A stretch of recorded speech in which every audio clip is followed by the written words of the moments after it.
Well, all morning we've been talking about the windy and snowy conditions up in the high country, and those conditions can lead to avalanches. Fox 31's Dan Daru is live to tell us how you can stay alive if you're ever caught in an avalanche. Dan? Hey, Peg. Hey, Heidi. Nice to see you guys. Listen, we're going to take you right now through a journey that you don't want to go through, but it might save some lives. Brian Brawdy is with me, outdoor adventure expert. Brian, thanks for joining us this morning. My pleasure. When I say take me on the journey, I'm talking about the journey of being lost. What goes through someone's mind when they realize, uh-oh, I'm lost? The very first thing that happens, Dan, even before they realize it, is that it's a sense of denial. They don't think they're lost. They think, well, I came this way, or I think I can make it back. I know the sun rises in the east and sets in the west, but they really have no other understanding of time of the year and the like. I'll tell folks a lot of times, if you're going to hike out, every minute or so, just turn around and look back.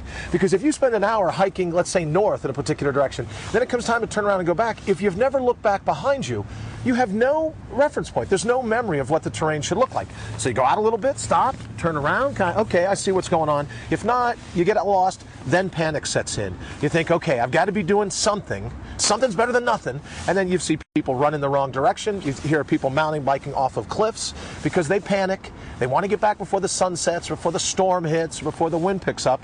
Then once panic sets in and grips you, your mind literally it really does leave you. Now, we don't know, of course, what's going through the minds of the folks that are lost right now. Hopefully they'll be found soon. Yes. But we don't know if they're prepared or not prepared. But there is something that you wanted to show me that just about anybody should have with them, whether it's they're skiing or snowmobiling or hiking or hunting. What is this? You know what? This is from a company called Spot, Dan, and I learned about them just last week. I went ahead and programmed this in yesterday. It's got my personal number on the inside. But if I get in trouble, I hit the 911 button. It sends a message to the satellites, knocking it back down exactly where I am, latitude and longitude. But what makes this a little different is there's also a button that if you want to let your family know you're okay, you're just going to be a day late, you hit that button. And then on that Spot unit, believe it or not, Dan, it sends it to Google Maps.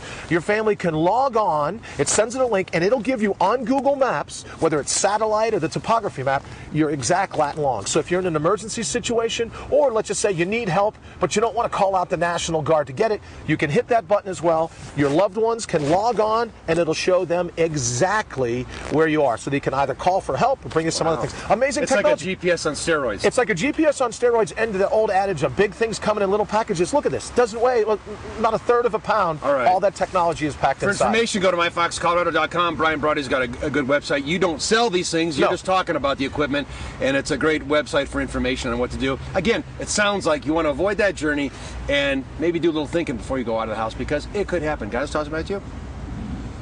Worse than being lost and cold, and I want one of those little Google tools. That's a great thing to have on there. All right. Thanks, Dan.